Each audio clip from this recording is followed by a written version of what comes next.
Okay, so That'd be look great. at the Just camera. but looking at the camera. Do I look nice? You look beautiful. Thank you. I shaved my head for you today. Okay. Hiya, I'm André Spiteri, and I'm a freelance copywriter in Edinburgh. And you're watching Being Freelance.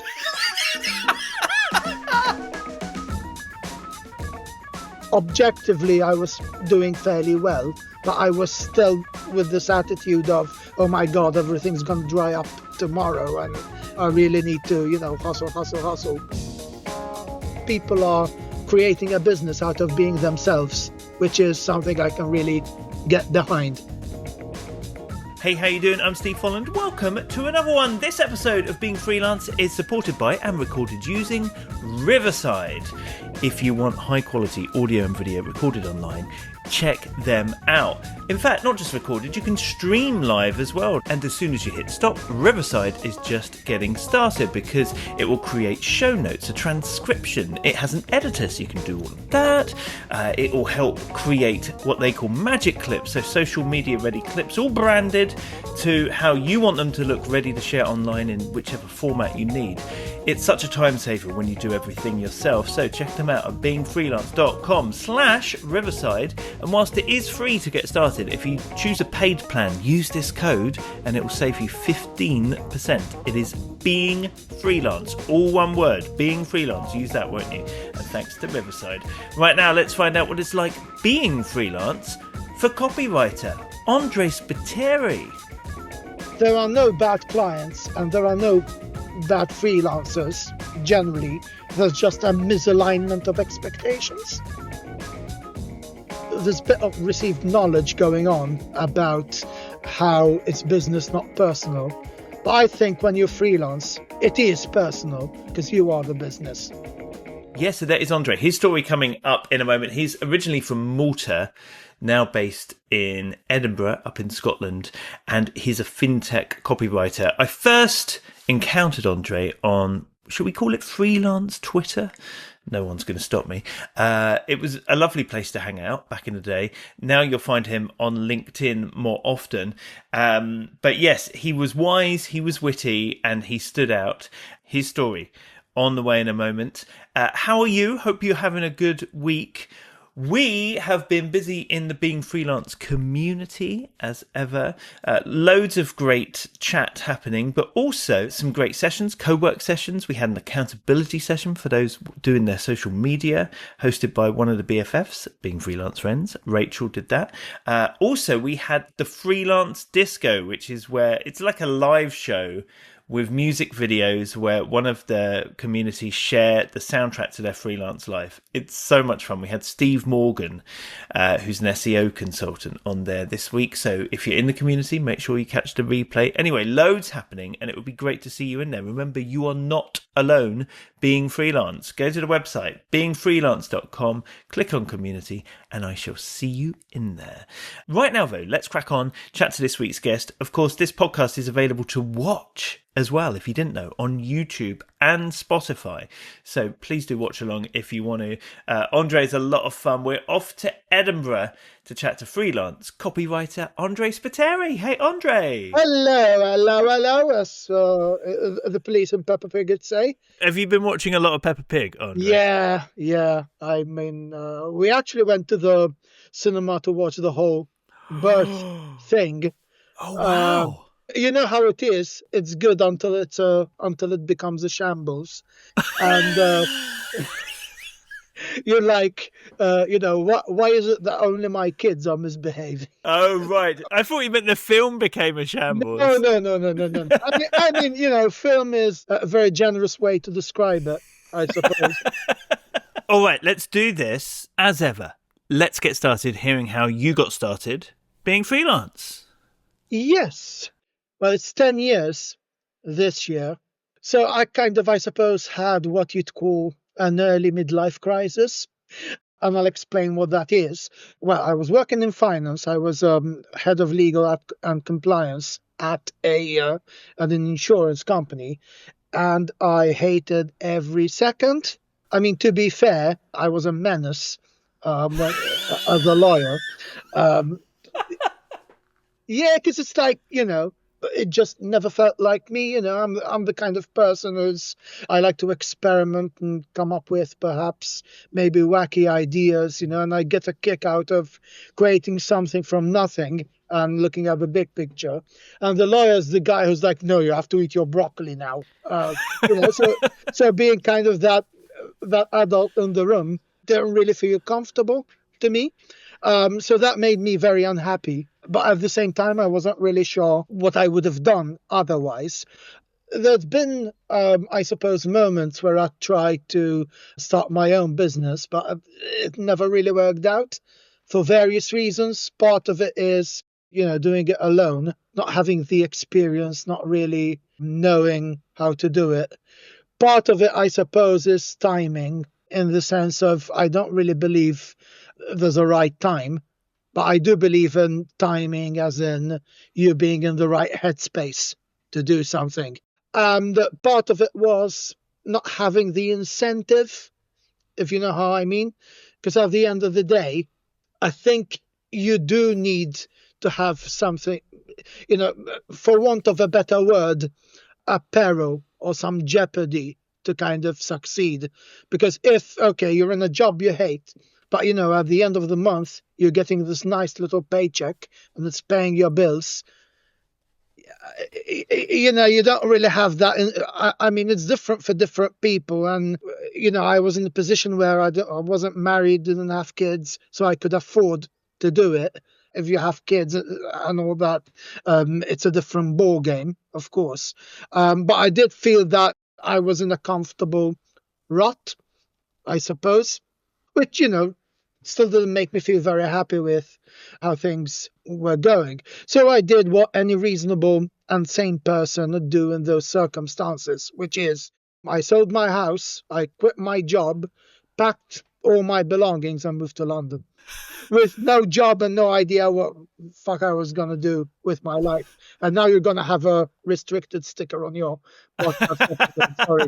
Sorry. So I did that. Me and my wife, girlfriend at the time, we moved together to London. And I had half an idea that I'd perhaps try my hand at doing music full time. I don't know, for various reasons, didn't really happen.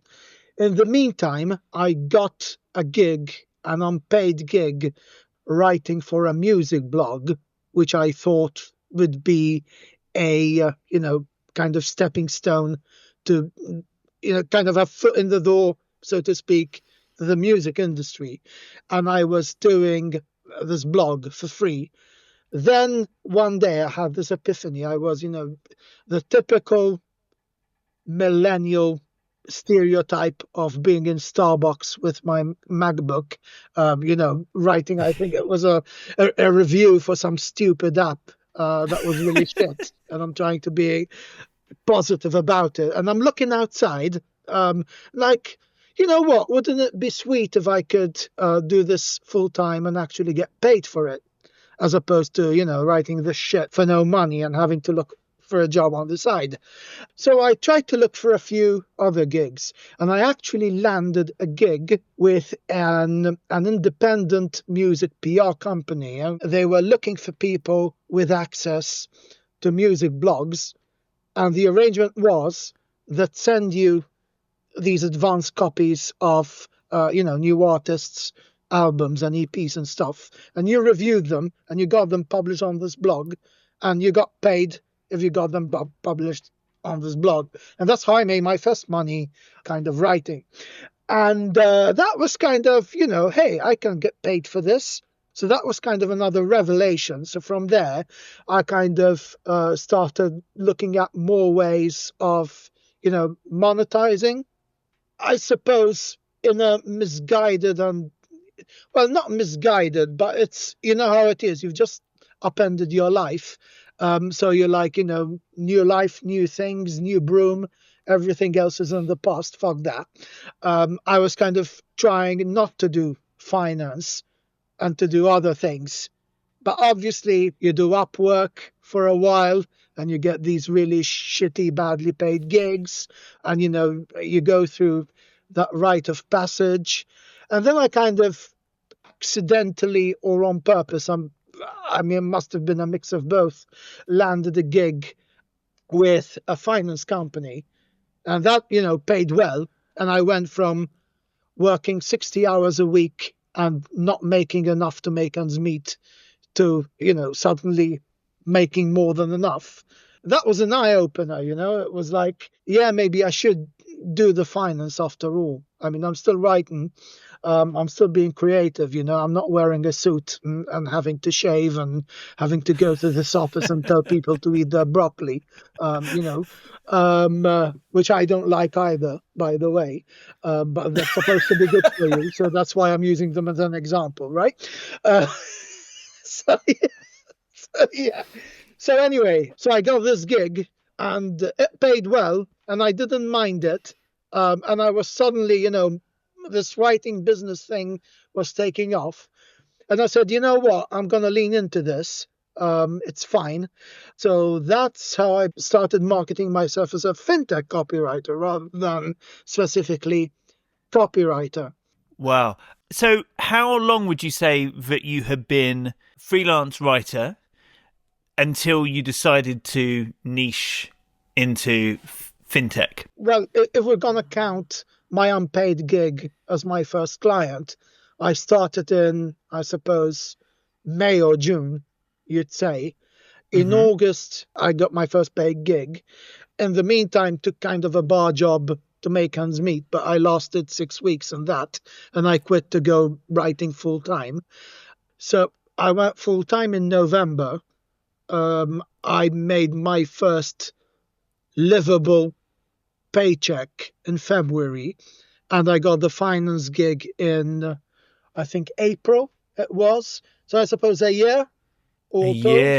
Yeah. And I should have said, where are you from originally, André? Yeah, so I'm from Malta originally. And that's where you were working as a finance lawyer? Yeah. So then I had this whole crisis. I moved to the UK in end of 2014. You've plonked yourself in one of the most expensive cities you could. Yeah. Never be said that I do things by halves. But then you said earlier, sometimes you need peril to succeed, and no more peril perhaps than having to pay your rent and eat and drink in London. So when you decide to go into FinTech, it's based on the fact that you do have experience and knowledge. You do know what and it pays well. Well, yeah, really. And I mean, you make it sound like I sold out when you put it like that. Not at all. I know it paid well, so let's do it.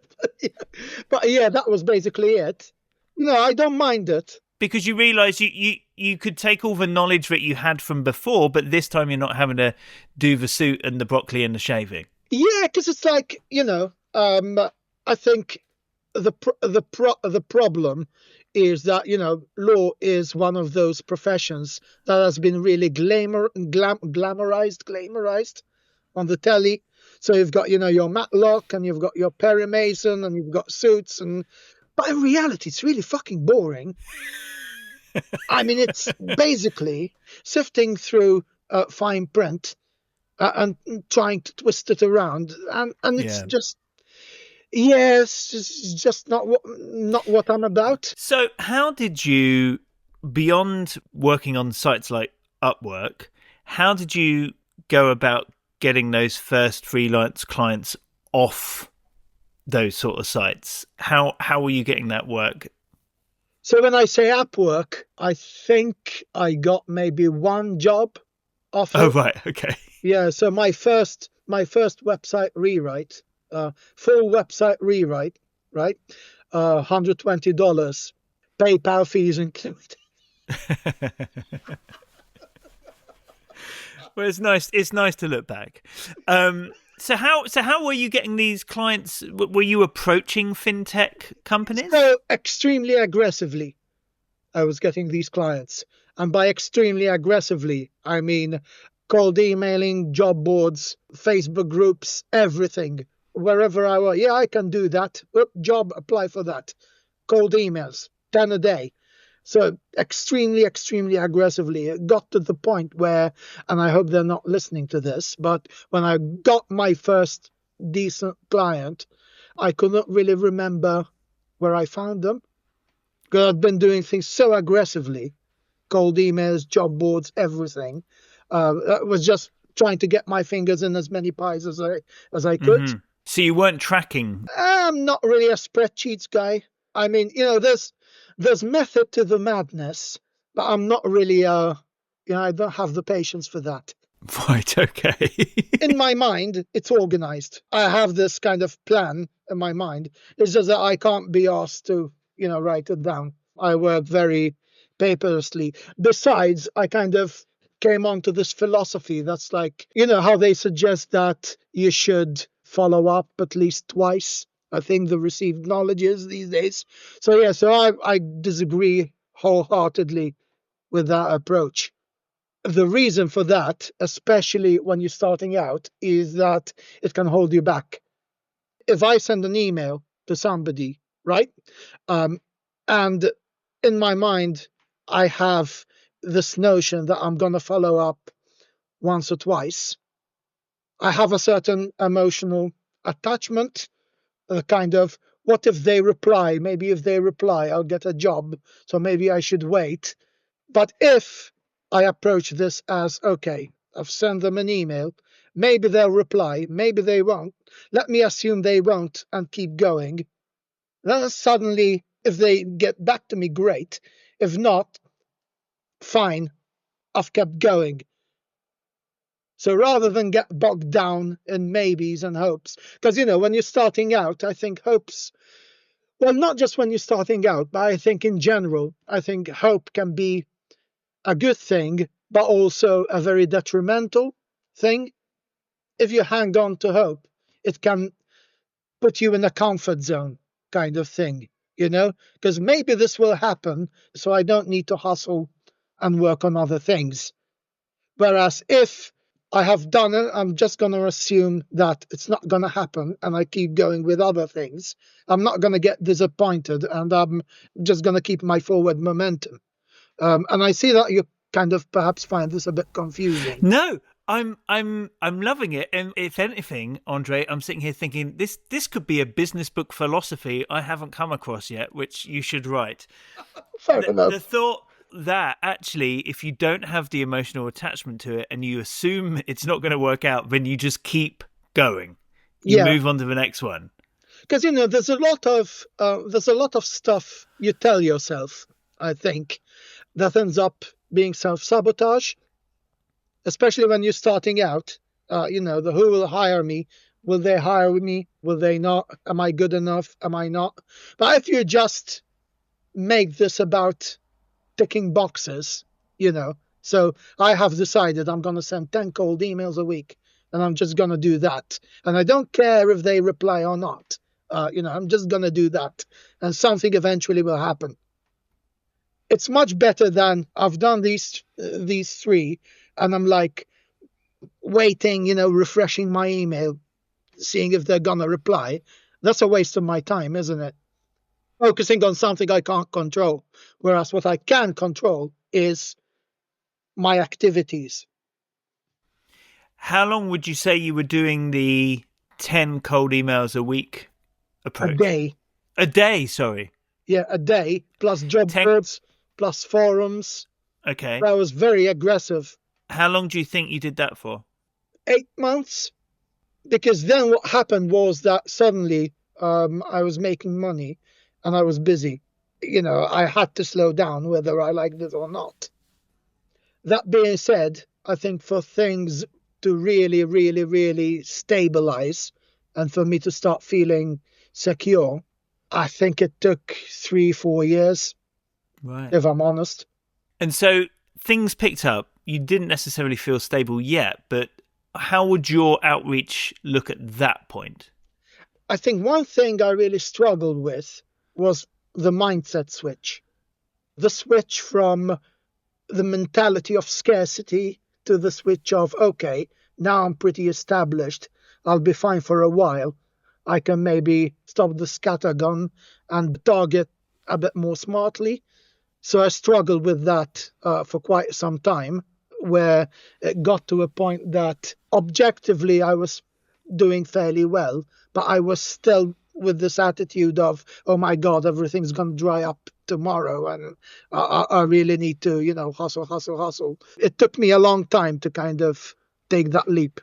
So would you say there was a point where things had snowballed or where you felt comfortable?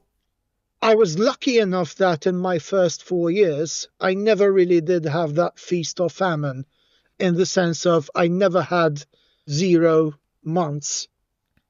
I had bad months, I had good months, I had quiet months, really busy months, but never absolute no income at all.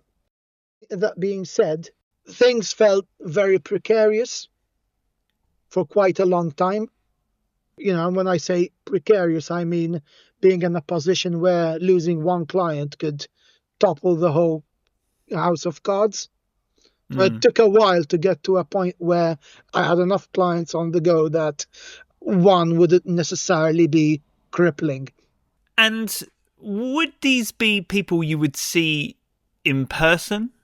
No. I'm terrible in person. I can't do that. So this was all online? Yeah, I mean, I don't think I've ever... I did do some networking events a few times, but it never felt comfortable, if I'm honest.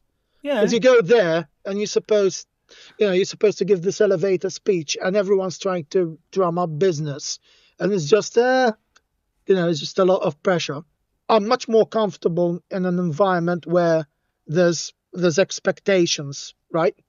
So if I'm sending you a cold email, there's not an expectation that we're going to make small talk and we're going to pretend we're not networking when we're actually networking. I mean, I'm sending you a cold email. You can delete it. You can tell me to fuck off, or you can tell me, sure, I'll hire you. But I can handle that, whereas, the whole maybe not, will we work together? It's just, not for me. Okay. Yeah.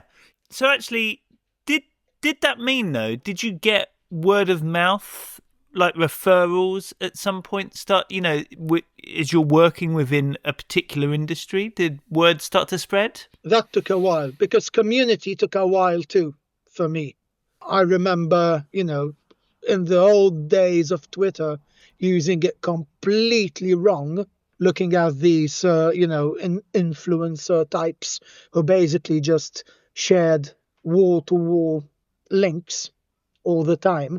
And it wasn't really fun, and it wasn't getting me anywhere. But then I started, interacting and engaging with people. And that's when I really started to find my people and kind of build a community. And that's when, I started to get referrals and make referrals and that sort of thing. When I understood that social media is about, being social, really. So on Twitter, it was other freelancers, other copywriters? Yeah. So, I mean, that's how I met you. And it's how I met, lots of other people, Dave Smythe and Fee Shales. This bloke, Jazz, who came up with this suggestion for a mastermind group, which is still going. And, shout out to my mates on that, Emma Cownley and Ed Callow and Andrew Monroe and Anna Gunning, who are on this mastermind with me. So that kind of really snowballed then when I understood that, it's about chatting shite and posting about my vacuum cleaner and whatever. That's how you make friends, yeah? And that's how I've started to treat LinkedIn now. So it's interesting, though. So this is making contact with other freelancers, other copywriters. They're not the competition. They get to realise your niche and they start to refer you when that kind of work crosses their path. This is what I've always really liked about the freelance community, because I come from an environment where, there's a lot of bullshit. There's a lot of politics in the legal field as a whole and the corporate field as a whole. So it's kind of double whammy, especially when you're in-house. The agency lawyers kind of feel like the bigger and better and whatnot. And there's a lot of this, competition and undermining. And when you feel like you're not really good at it and you don't really fit in, it makes it all the much harder when you feel like, you're not really being yourself.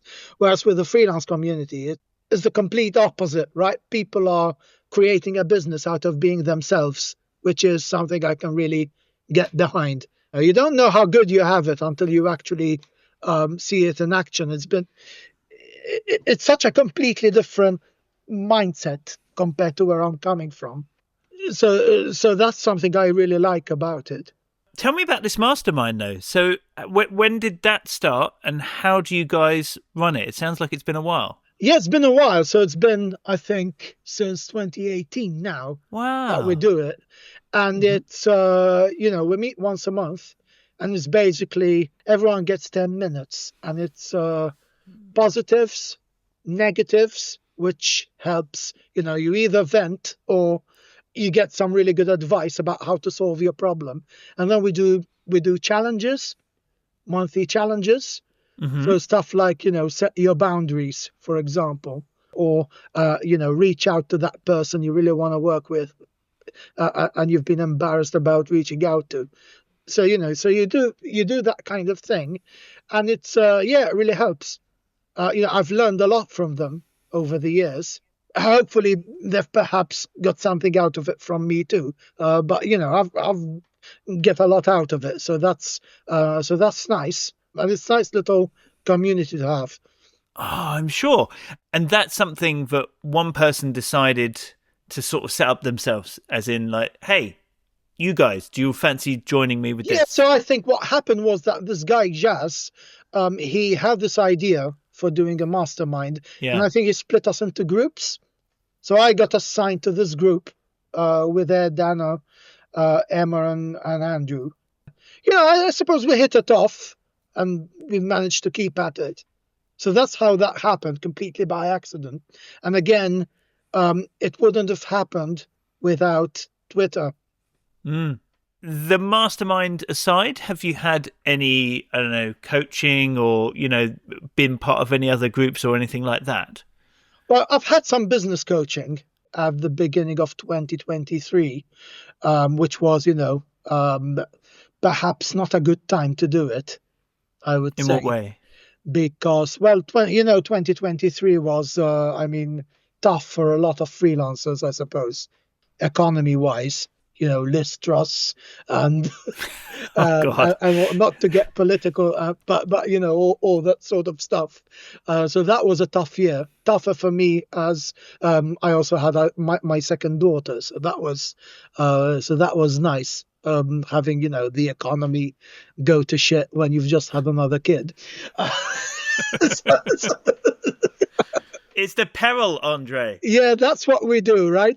That's what we do, is the freelance life. But you know what? There's this kind of notion that freelance is precarious.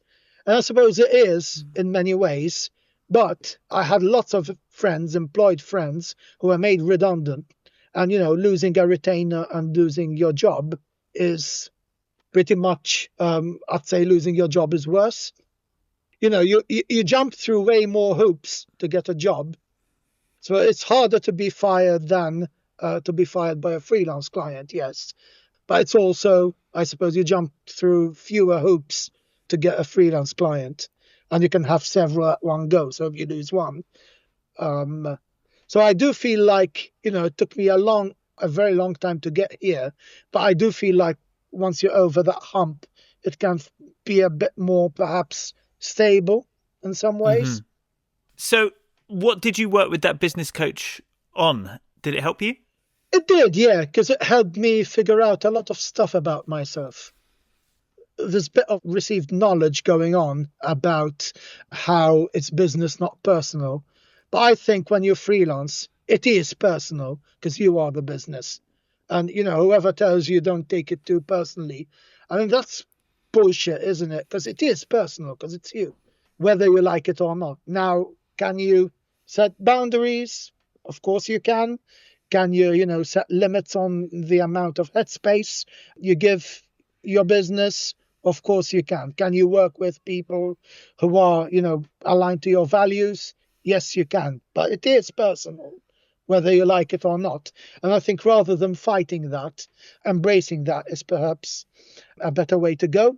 And from that perspective, what the coaching did was help me figure out, how I like to work. Not how I like to work is not the right description. Perhaps how I work best has helped me figure out the kind of people I'm best placed to work with. I feel like there are no bad clients and there are no bad freelancers. Generally, there's just a misalignment of expectations very often. And if you can understand what your expectations are and make them known, then it's easier to understand if it's going to work with a client or not. Mm. And again, this took me a very long time to understand. And I'm saying this with 10 years of hard-won experience. It's easy to say this once you've done it, but when you're starting out, it's very hard. Once you've figured out that alignment and what you're looking for, how did you go about choosing who to work with or approaching who to work with? Well, I'll tell you what. Over these past 2 years, I had far, far, far fewer bad fit clients. I knew what had worked for me, and I kind of try and establish this working process from the beginning. So, you have your process worked out. You know what matters to you in this process. And once you have that, you can go to the client and say, okay, so you need this. This is how I normally work. Does that work for you? And that, all of a sudden, you've got the basics sorted, right? As I'm explaining it, it sounds very wishy-washy. I'm very conscious of that. But it's because, no one can figure out what you want out of it except you. It's you who have to figure that out, unfortunately. Back with André's story in a moment. Still to come, his amazing truth and lie game. It's a corker this week. This episode is also, though, supported by Freelancer magazine. Want to give them a shout out? You can get these sweet glossy pages through your door, or there's a digital version to land in your inbox. There's 4 issues a year, and it's full of expert knowledge to help you build your business, stories from other freelancers, tips from their regular columnists, and full of lovely pictures of people you probably want to be friends with. They also have a directory online. They do co-working sessions, so it's much more than the magazine. There's a whole community building up around Freelance magazine as well. Do yourself a favour, go to freelancermagazine.co.uk and get your issue subscription sorted out if you haven't, and also start taking part in their community. Thank you to them for supporting this. Right now, should we get back to André's story?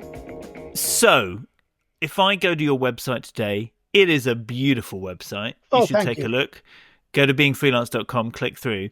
At what point did you build the website as it is today? Like, what was there before? What have you done with that?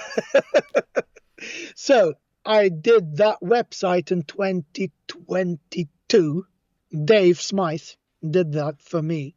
And, at that point, it was the first time where I felt like, I had earned the right to pay somebody to do my website for me. I've been in business for a while. I deserve a professional website, and I'm going to pay for it. Before that, what I had was a free WordPress template, which I mucked about with myself. Dave took a look at that and he fixed it up a bit for me a bit later, on a lower budget, obviously, because it was the current template, just make it look a bit more like, not some clueless person has done it. So it took a while again. And you know what? That's fine, because if you get hung up on getting the perfect website and all that, you never get started. And this website, if you go look at it now, as we speak in 2025, it's full of personality, but it's also very clear on your niche as well. Yeah, but again, that copy was developed over many years. So I'll tell you this. So on my first website, I had no idea what I was going to do. I really struggled with my homepage. And now with, 10 years freelance experience and 10 years copywriting experience. I say, of course I fucking struggled, because I had no bloody idea what I wanted.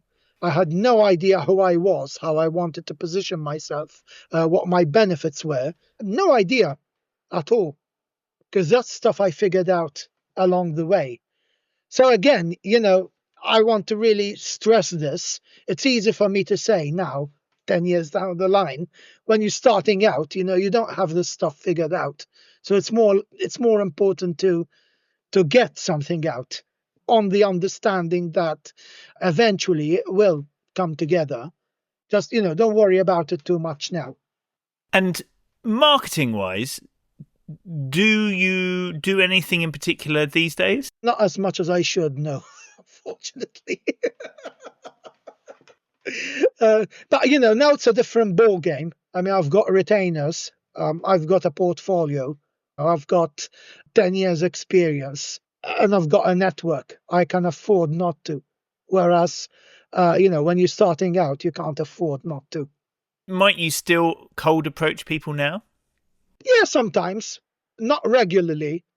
Every so often, if I see something I'm interested in, see a job I'm interested in, yeah, I'll apply for that, okay. A much more pick and choose targeted thing that I do now. But again, I want to stress this. It's 10 years down the line. It's not, my first year. What would you say you found most challenging about being freelance, Andre? I think the freedom, funnily enough. In what way? So, I worked in the corporate world for 9 years before going freelance. And as much as I hated it, you get institutionalized. You get it into your head that you have to sit down at your desk at 9 a.m., do your work until 5 and have a lunch break at 1. You're working and you can't do other things. And you're supposed to be doing this and this and that. And you're supposed to be hitting certain targets. And, at first I was very regimented about this. But now my day looks very different. For example, I might wake up in the morning, go goblin mode, and do some work until maybe 11 a.m., then go for a run and shower and have my breakfast and all that. Or I can decide, I'll wake up one morning and say, you know what, I'm going to have this morning off today, and then I'll do it later. So I'm much more loose, end early, start late, and late. Because now there isn't that kind of fear of, or that guilt so much as there used to be, But it's, once you have that freedom, it's very hard to go back. But at first, it's very overwhelming, I think. Overwhelming to have so much freedom? Yeah, personally, I found it very overwhelming. And I think I used it as a stick to beat myself up with, instead of embracing it and appreciating what I had. I just piled a lot of pressure on myself for the first few years. A pressure to work, or a pressure pressure to work and to hit targets and to grow, and do this and do that and do the other. So there was a lot of that pressure, self-created pressure.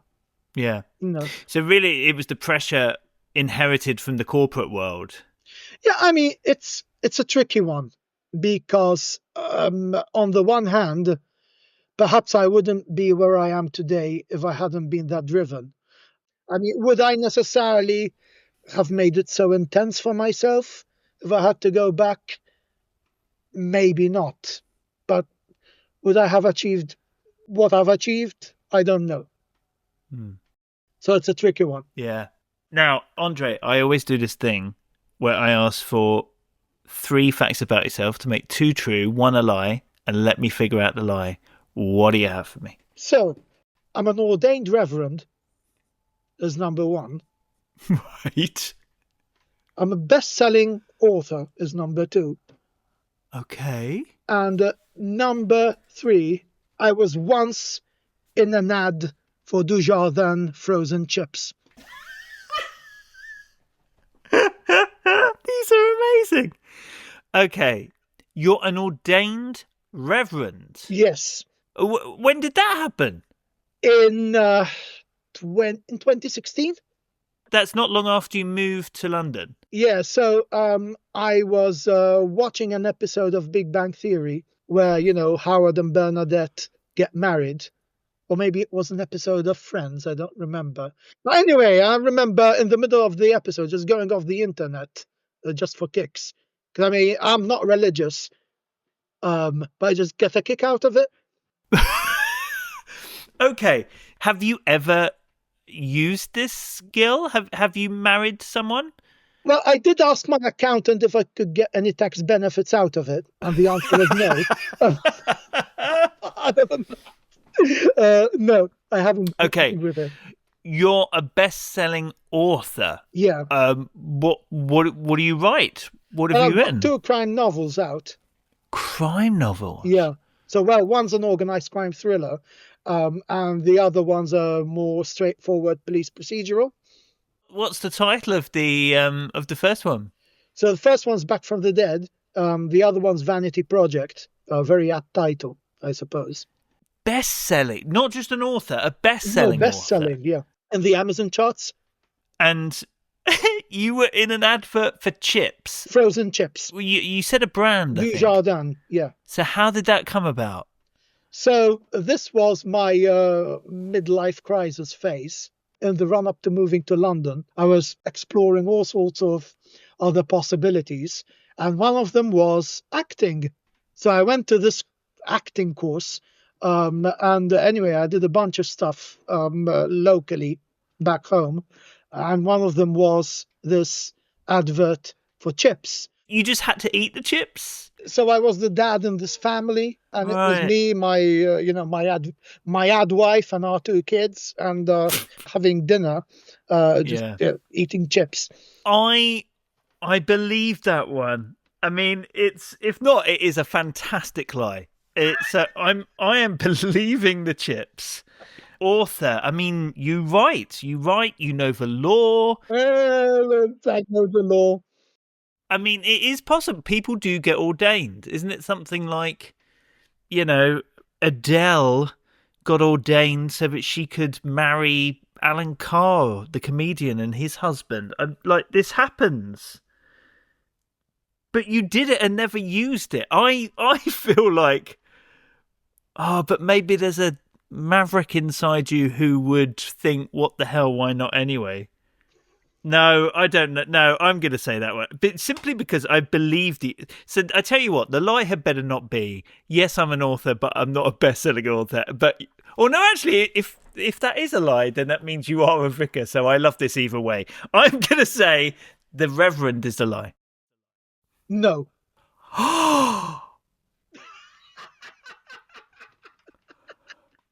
It's I don't remember the church. It's Universal Church South. And anyway, once a year, they send me an email to tell me, it's your anniversary, blah blah blah. Yeah, as I said, I'm not religious. I just did it. I just get a kick out of telling people I'm a reverend. That's all. You're not a best-selling author. Well, I mean, I am an author, but today I made 7 pence. Okay. So, do you know, make from that what you will, yeah? I have never been more happy to lose this section of the podcast, because that means that the 2 best stories are for truth. The chips and the vicar are true. Yeah, I was in the chips advert. I was...